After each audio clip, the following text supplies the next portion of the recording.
Assalamualaikum Bang. Waalaikumsalam. Gimana kabar Abang nih? Mandai. Alhamdulillah. Ini sedap kita nih ya kan.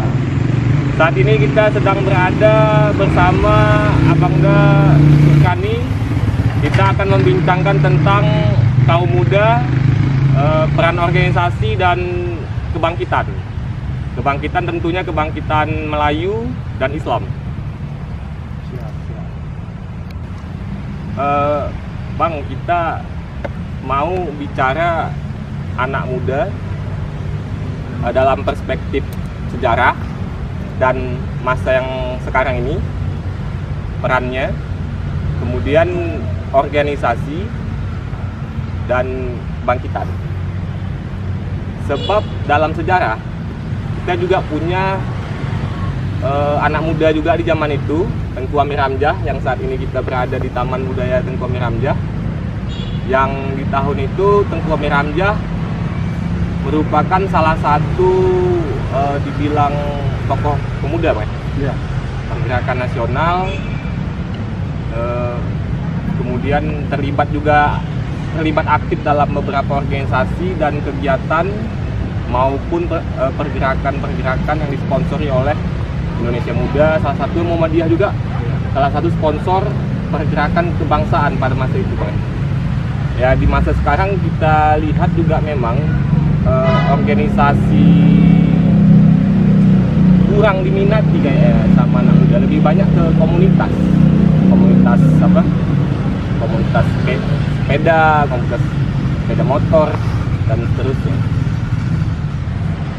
Kita mulai dari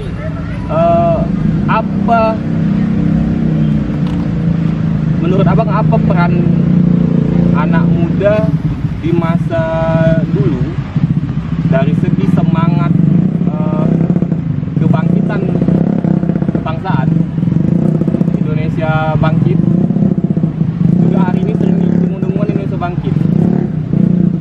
Kalau apa peran anak muda zaman dulu dan sekarang ini, bagaimana perannya menghadapi peran yang di masa ini dan masa yang akan datang?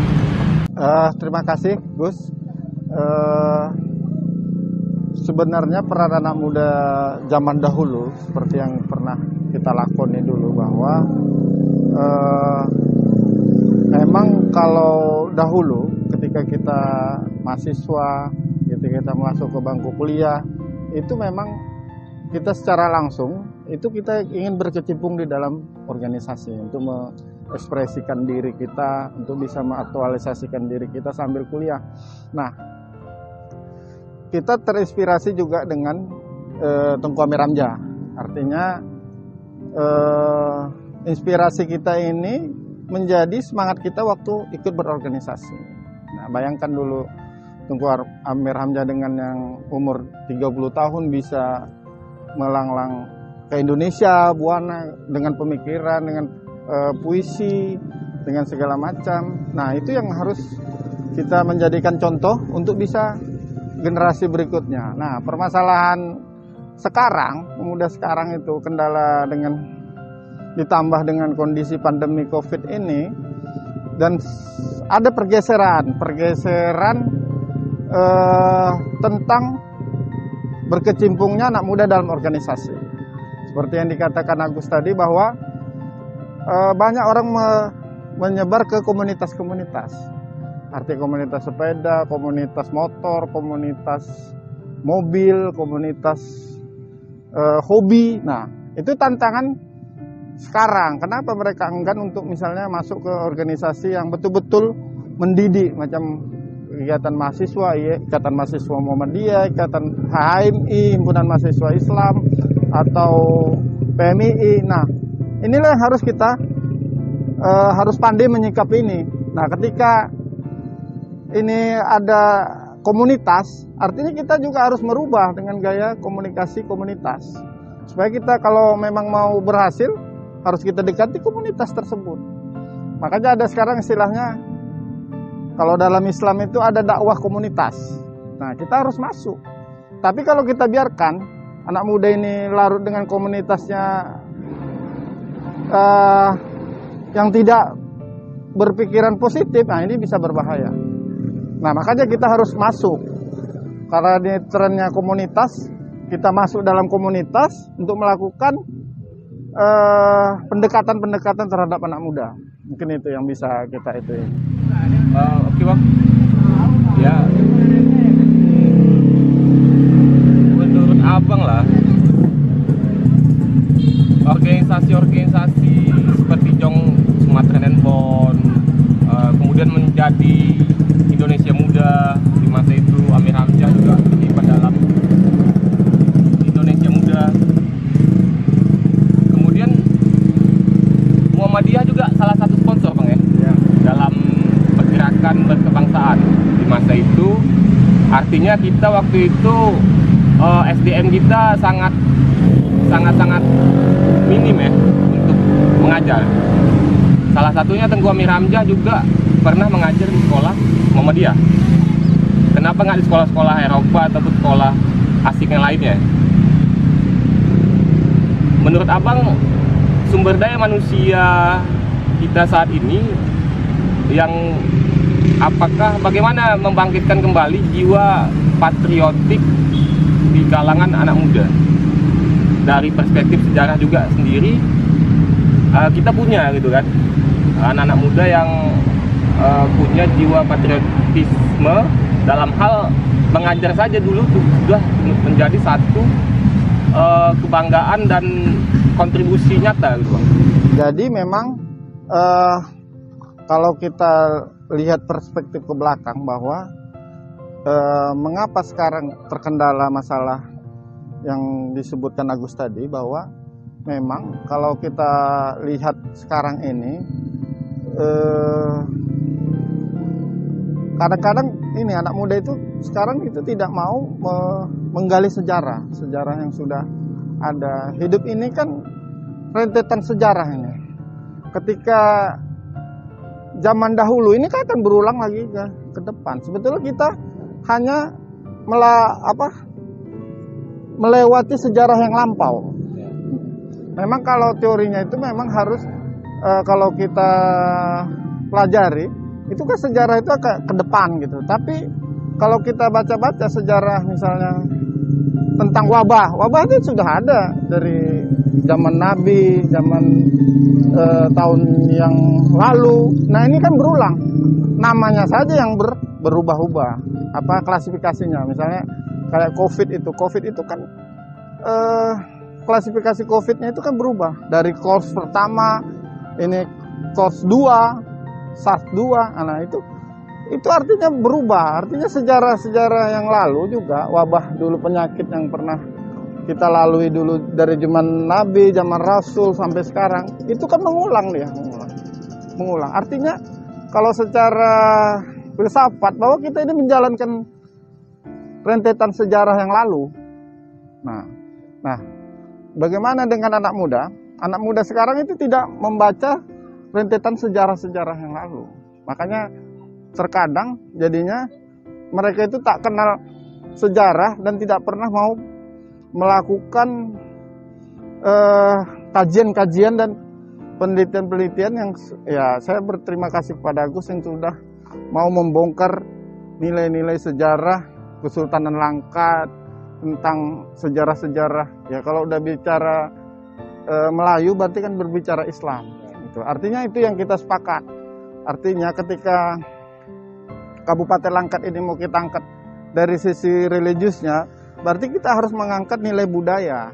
Nah budaya itu yang harus kita tularkan kepada anak muda. Nah sekarang bagaimana mengikut sertakan atau supaya anak muda itu mau dengan budaya ini kan?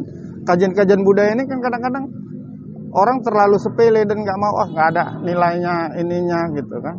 Orang kan berpikiran anak muda sekarang instan dia mau jadi apa, masuk ini, mau jadi ini, masuk itu. Tapi dia tidak pernah melewati tahapan, misalnya tahapan mahasiswa berbicara tentang budaya, tentang ini.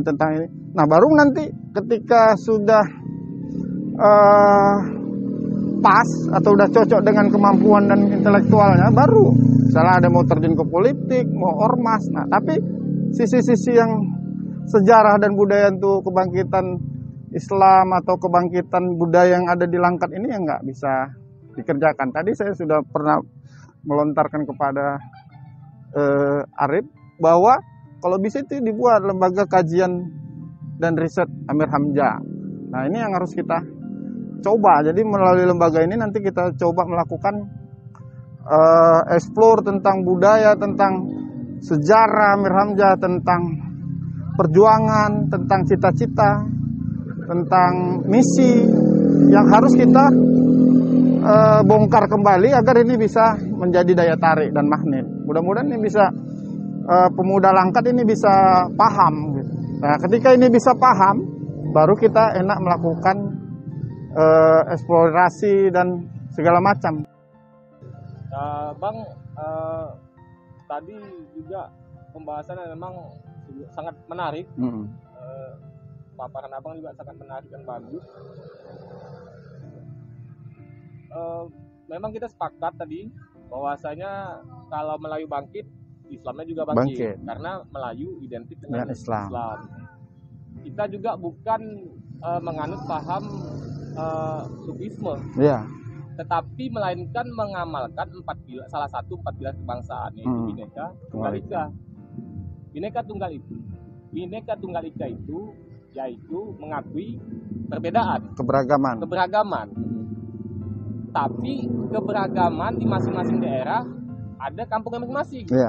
Kampungnya masing-masing itu, daerahnya masing-masing lah yang menonjolkan budaya tempatan lah yang di karena keragaman lokal. Sebab kan Minang punya kampung di Sumatera Barat, Pagaruyung, punya sejarah, punya budaya. Melayu punya kampung juga, salah satunya di Langkat. Karo punya kampung di Kabupaten Karo. Aceh punya kampung, kan gitu Bang. Betawi punya kampung di Batavia, Jakarta kan. Dari semangat membangun budaya berarti kan semangat mengamalkan 4 pilar kebangsaan. Semangat mengamalkan nilai-nilai kebangsaan. Menurut Abang, inilah penutup untuk Abang ya kan, penutup nilai-nilai budaya dan nilai-nilai kebangsaan bagi kaum muda itu bagaimana pesan-pesannya untuk anak muda Bang, agar mengamalkan nilai-nilai budayanya sebagai identitas dirinya yang melekat pada dirinya. Kan nggak mungkin juga anak muda sekarang ini sudah banyak terpengaruh dengan budaya asing. Nggak mungkin kita punya makanan, kita makan makanan orang, selera orang kita makan, sedangkan kita punya selera sendiri, budaya sendiri, identitas kita, jati diri kita. Bagaimana sebagai penutup Bang, anak muda bisa mengamalkan kembali nilai-nilai budaya dan nilai-nilai kebangsaan satu paket dalam konteks kebangkitan Melayu dan Islam? Perlu saya tambahkan bahwa nilai-nilai budaya tadi, artinya mengapa saya identikkan Melayu dengan Islam. Nah, artinya ketika ini harus kita persepsikan, bukan artinya kita membenci keberagaman gitu.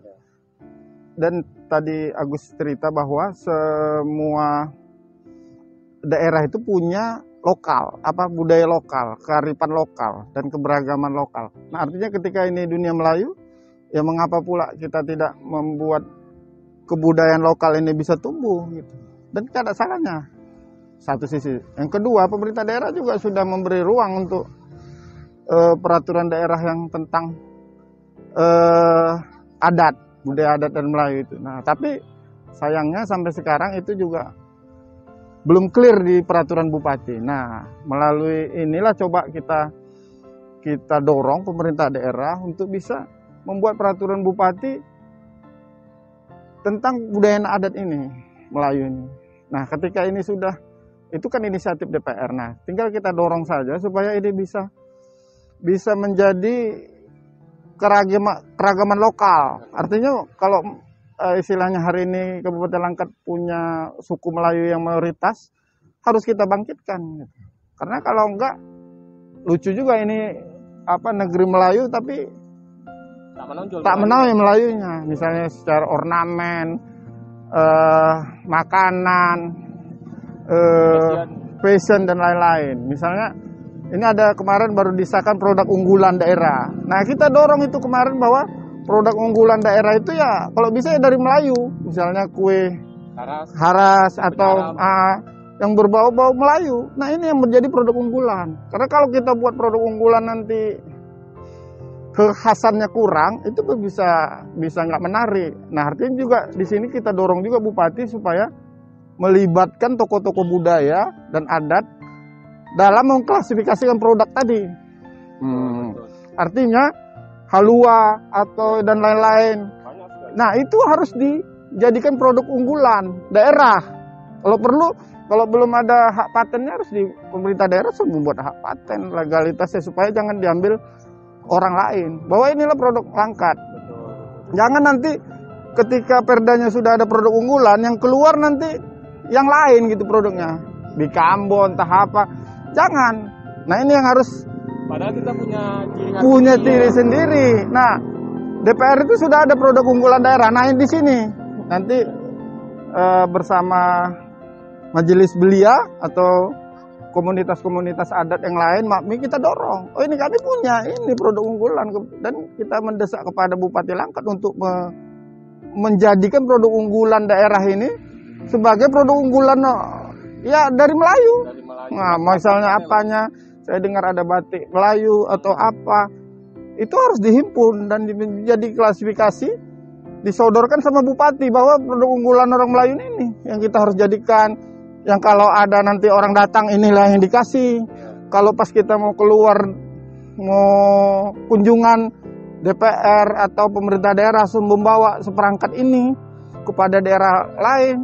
Atau ketika nanti ada acara hari ulang tahun Langkat, yang isinya itu semua produk unggulan.